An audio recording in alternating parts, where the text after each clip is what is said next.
Bienvenidos, programa número 4 de Enfoco. Esta noche, 2x1 de entrevistas en clave política y electoral. Por un lado, Fernando Casset, precandidato a intendente por Juntos por el Cambio y aspirante a darle continuidad al gobierno de Oscar Luciani en caso de vencer en primarias a Rita Salaberry. Más allá del pago chico y para hacer contraste, Ofelia Fernández, la precandidata más joven, en este caso del Frente de Todos, que emerge a la política a partir de sus peleas en televisión con Eduardo Feynman, a partir de la militancia en escuelas secundarias y que hoy se ha constituido como una referente en el movimiento feminista. Seguimos recorriendo la agenda electoral de Luján en la carrera a las PASO y esta noche recibimos a Fernando Casset, uno de los precandidatos a intendente por el Frente Juntos por el Cambio. Fernando, bienvenido. Buenas noches, bien. Hace ya algún tiempo que no nos toca compartir el aire, ¿no? Charlar de estas cosas, charlar de las cosas del mundo. Exactamente, en este caso de política y de tu carrera en las PASO. Vamos a arrancar, posiblemente no muy cómodo, pero por el inicio o uno de los posibles inicios de este momento que te toca vivir, y lo señalamos en marzo de 2015 en aquella convención radical en Gualeguaychú, donde vos te oponés con un texto. Sí, una cosa que publiqué. Yo ya era concejal y había entrado siendo concejal en un momento que el Frente se había conformado de una manera distinta. En el 2013 el Frente que integraba mi partido, la Unión Cívica Radical, estaba integrado por el radicalismo en Luján, por la Unión Vecinal, por el Partido Socialista, el GEN y Acción Ciudadana. Y era un perfil determinado que había adquirido el Frente. Cuando entra en discusión en el 2015 si la oferta electoral debía llegar al punto de que el radicalismo formara una alianza con el PRO y llevar una alternativa nacional distinta, yo planteé que, a mi juicio, ese no era el camino que debía seguir el radicalismo. Y lo sostengo, digamos, en esa coyuntura yo entendí eso. Por ahí los hechos después me demostraron otra cosa, pero yo entendí que lo que debía hacer el radicalismo en ese momento era profundizar un camino que se había iniciado trabajosamente en el 2013 y que era un camino adecuado.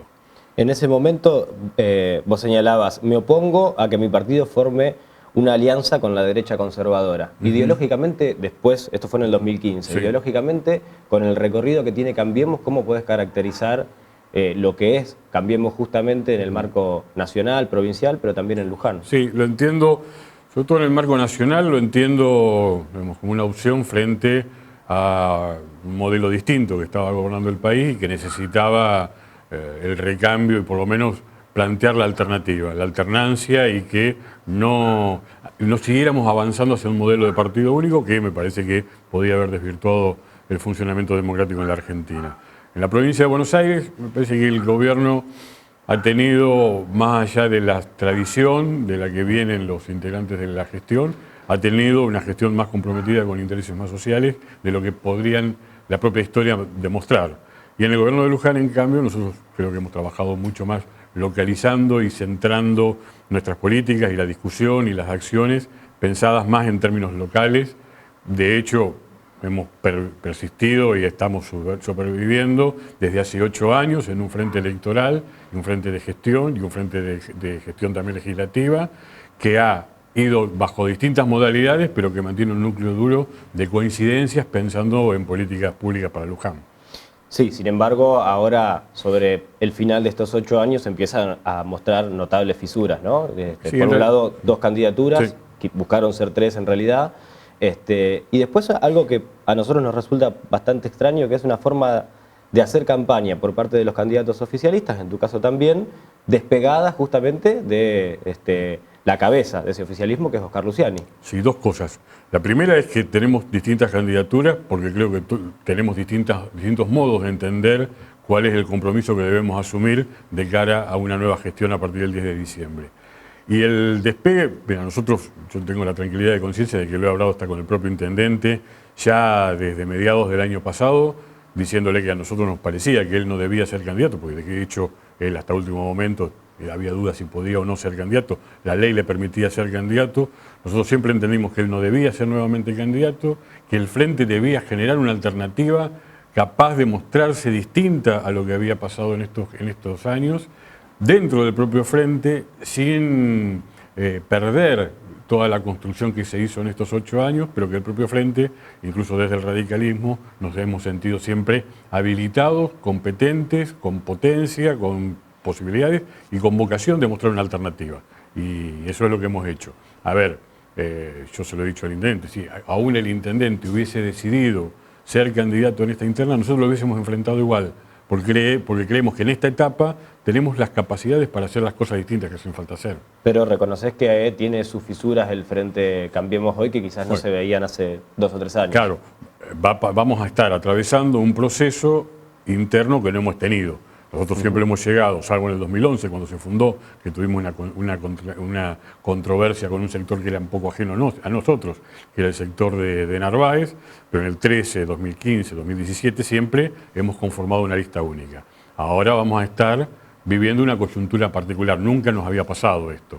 Entiendo que podemos hacer todo con la suficiente inteligencia como para que el 12 de agosto retomemos el camino en común y trabajemos juntos para construir entre todos la alternativa que hace falta. Por otro lado, no sé qué están analizando respecto a la oposición, pero parece darse un proceso inverso. El peronismo viene ya desde hace algunos años en Luján bastante atomizado y ha empezado a encontrar algún carril común para marchar más allá de candidaturas divididas.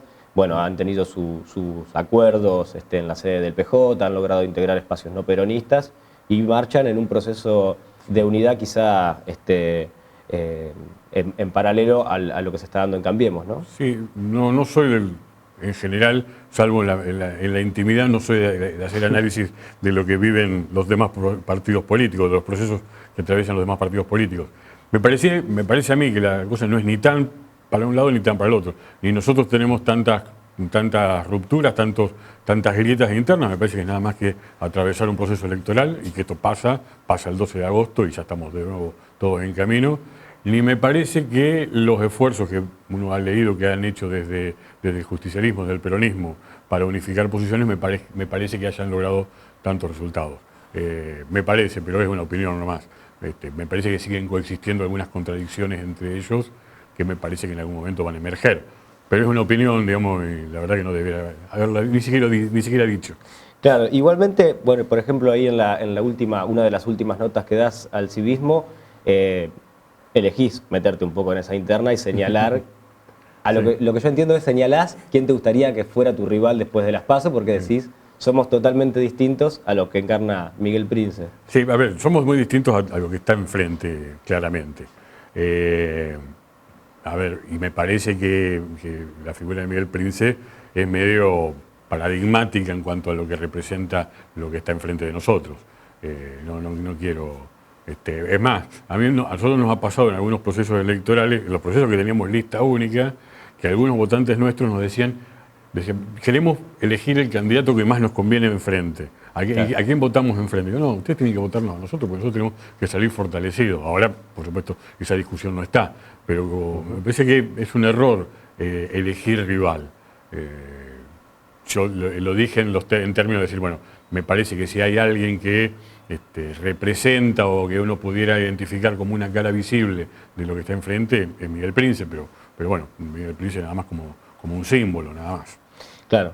Bueno, respecto a la gestión Luciani, a este despegue del que hablábamos en las primeras preguntas, ¿dónde están las rupturas que ustedes le presentan a la comunidad en tiempos de campaña? Hay algunos titulares dando vuelta, hay algo en las redes sociales, pero conceptualmente, ¿cómo se hace un cambio dentro de un cambio? Sí. ¿Qué es lo que están proponiendo ustedes? Me parece que hoy hay una demanda enorme que viene de antes, pero que ahora se profundiza, de cercanía y de apertura y de transparencia en la gestión.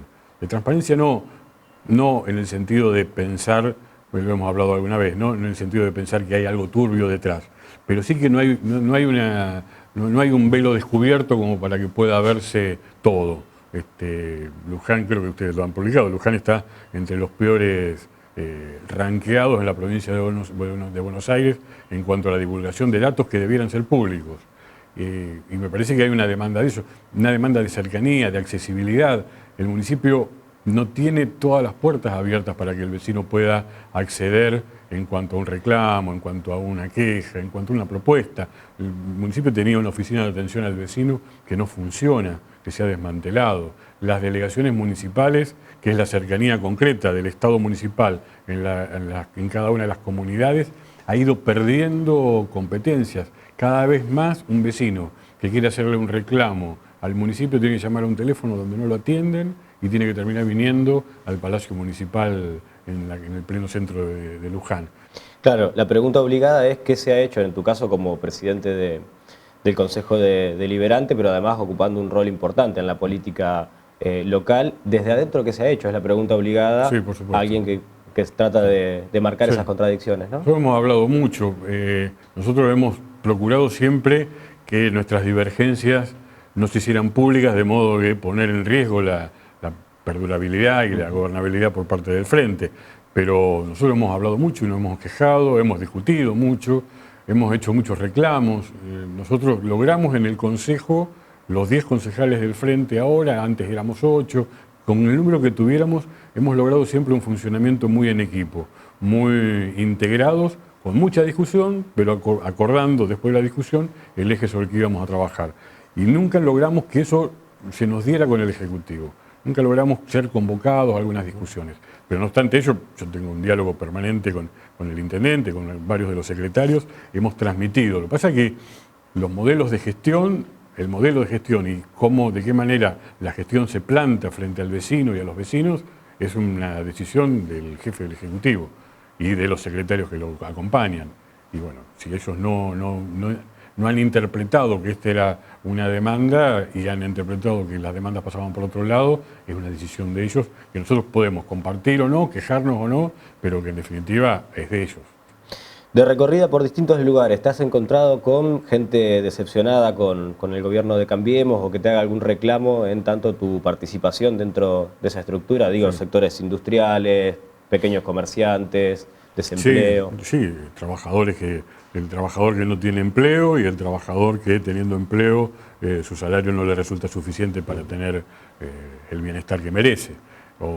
Básicamente a nosotros creo que la gente nos está planteando muchas cuestiones locales y tienen que ver con insatisfacciones que se convierten a veces en decepción, a veces en enojo, muchas veces en enojo, pero que también a veces se transforman en expectativa de una posibilidad distinta. Y tiene que ver en lo local con el estado de la prestación de algunos servicios públicos imprescindibles y hasta con cómo se ha posicionado el municipio en cuanto a ejercer la capacidad y el poder de control para garantizarnos a todos una convivencia amable, amistosa en el espacio público. ¿Crees que te va a seguir jugando a favor ese viento de cola de 2017 cuando decías que hubo un voto castigo a la oposición? En parte hubo un voto castigo a la oposición, era lo que decías cuando ganabas la... Claro, lo que pasa es que fue una elección muy clara esa. Nosotros sacamos 49% y el candidato opositor sacó el 27%. Casi duplicamos los votos de la oposición. Tuvimos más votos nosotros que todos los demás partidos que accedieron al Consejo Deliberante. Me pareció en esa coyuntura claramente era un voto castigo de la oposición. Un modo, además veníamos de una metodología que había usado la oposición, que es distinta, era muy distinta a la que se ha seguido ahora. La oposición eligió el Consejo Deliberante como un escenario de algunos planteos, me acuerdo de cosas, todos lo recordaremos, de lo más desagradables. Ese fue el procedimiento y la metodología que ellos implementaron y que creo que fue castigada en esa elección. Me parece que ellos también hicieron esa lectura y de hecho ni los temas ni el nivel de la discusión en este periodo, en estos últimos 2 años, se han parecido a lo que era lo anterior. Yo no sé, cada elección es una elección en sí misma. Probablemente en esta elección, que además no tiene que ver solamente con los cargos legislativos, sino básicamente con el titular del Departamento Ejecutivo, van a entrar en juego otras discusiones. Más que no es tanto una elección, me parece, de evaluación para atrás, sino de expectativa hacia adelante. Bueno, una de las últimas, te pido alguna referencia en torno a las PASO, a tu contrincante, en este caso Rita Salaberry, para que puedan marcar, digamos, bueno, básicamente por qué no están juntos, por qué creen que tienen que presentarse de forma separada, cuáles son esas diferencias que entran en juego. Sí, yo tengo un gran respeto por ella, una gran estima. Creí que podríamos haber trabajado juntos en una lista. No creo que tenga hoy la capacidad de mostrar la alternativa que hace falta, porque además muchos de los problemas que estamos nosotros viendo y de la queja que los vecinos nos están planteando tienen que ver con responsabilidades que ella misma ha desempeñado. La falta de control en la calle, la falta de atención en los vecinos de las localidades, las delegaciones municipales lejanas para el vecino, la falta de prestación de algunos servicios en las localidades que son atendidas por las delegaciones que dependen de la Secretaría de Gobierno. Me parece que esas insatisfacciones demuestran que en las responsabilidades que le han tocado, que no han sido menores, que han sido muy importantes, no las ha podido o no ha sabido o no ha querido hacerlas tal cual los vecinos esperaban que se hiciera. En ese marco me parece que tenemos mucha más posibilidad nosotros de mostrar equipo, lo tenemos y se ve porque andamos por todas partes en equipo, experiencia, y eso es indudable, hace mucho tiempo que venimos, y eso que para algunos creen que es un demérito, al contrario, creo que es una virtud. En cualquier sistema la experiencia no se desaprovecha. Y además tenemos una capacidad de trabajo que la vamos a poner en aplicación inmediatamente y todas las horas del día. Claro. La última, tratamos de invitarlos a los precandidatos, las precandidatas, a tener una mirada más allá de la coyuntura electoral y a largo plazo para preguntarles qué se imaginan del futuro de Luján, qué discusiones políticas, qué actores, qué nuevas reivindicaciones van a empezar a aparecer, si es que puede, darse esa mirada de largo plazo, ¿no? Sí, me parece que después de poder sentar algunas bases mínimas de organización, la gran discusión pendiente en Luján es el desarrollo. ¿De qué manera nos vamos a desarrollar? ¿De qué manera vamos a aprovechar las características particulares que tiene Luján? ¿Cuáles son las debilidades que debemos superar? ¿Y de qué manera vamos a lograr un desarrollo que sea equilibrado entre los ejes que siempre han estado en discusión? En Luján nos hemos preservado como un distrito con una enorme cantidad de tierra destinada a producción agropecuaria. Pero también queremos desarrollarnos industrialmente y además tenemos una potencialidad turística gigantesca, enorme. Bueno, ¿cómo aprovechamos esos tres ejes para poder lograr un desarrollo que nos convierta? Me parece que el desafío que tenemos en Luján es convertirnos en una comunidad donde todos, especialmente los más jóvenes, puedan trabajar, estudiar, vivir y disfrutar del ocio en el mismo lugar en que viven. Es lo que logran las comunidades con equilibrio y con desarrollo satisfactorio para sus habitantes. Nosotros vemos en los pueblos, yo veo allá en Pueblo Nuevo, en Cortines, a los chicos jóvenes todos los días tomándose una combi, un colectivo para ir a trabajar 8 horas a una fábrica que le queda 2 horas de la casa para ir y 2 horas para volver. Es decir, que están 12 horas fuera de la casa para trabajar y volver a su casa nada más que a comer y a dormir. O chicos que tienen que irse a Buenos Aires a estudiar, o gente que no consigue trabajo. Bueno, entonces todo esto deben ser resueltos pensando en cómo nos vamos a desarrollar y después implementando las acciones necesarias. Gracias, Fernando. Por favor, gracias a ustedes.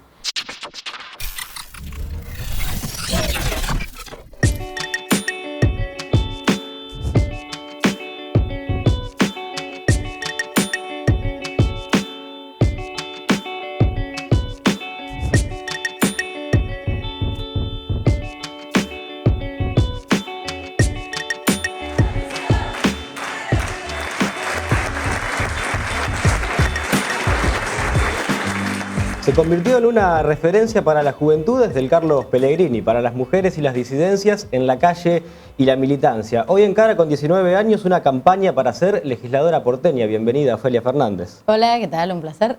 Bueno, venís de charlar con las compañeras y los compañeros aquí de Luján. Sí. Nosotros muy encantados de recibirte. Cortito, como nos pidieron, en mayo te preguntabas en un artículo de la revista Crisis si había espacio en el sistema político para las pibas. Hoy, con la candidatura ya confirmada, podríamos preguntarte si, más bien, cómo se hace espacio esta piba en el sistema político, ¿no? Sí, totalmente. Ahora ya es un hecho, digamos, así que hubo espacio. También hay que ver siempre, ¿no?, bajo qué condiciones hay espacio, ¿no? Digo, soy una piba que egresó del Carlos Pellegrini, de clase media, blanca, cis, entre muchas otras cosas que puedo nombrar que permiten ser un poco más fácil de digerir que otras pibas, ¿no? Quizás, que eso para mí siempre me lo tengo que remarcar, para poder trabajar en función de todos los sectores que también quedan afuera, ¿no? Y para poder condensarlos de alguna manera, entendiendo mis privilegios y también mis desventajas, porque si bien puedo contar con eso, cuento también con una hostilidad y un nivel de examen en relación a mi figura que no he visto en otros casos, entonces es como una combinación de las dos cosas.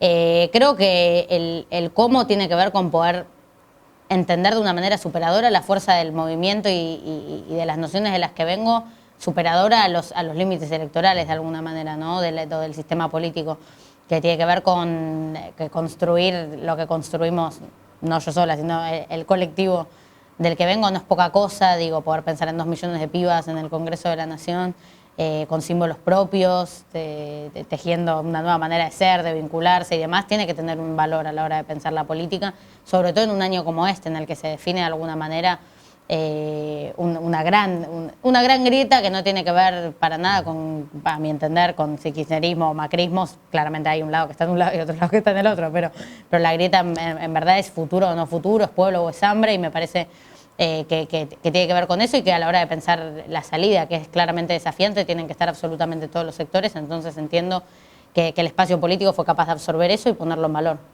De alguna manera en vos, digamos, convergen dos conceptos políticos que tienen que ver con el futuro y con la rebeldía. A veces nos parece que se han ido vaciando y fetichizando un poquito en su concepto. ¿Podrías resignificar esto del futuro y la rebeldía? Sí, a mí me pasa. Yo en un momento la palabra rebeldía la usaba mucho.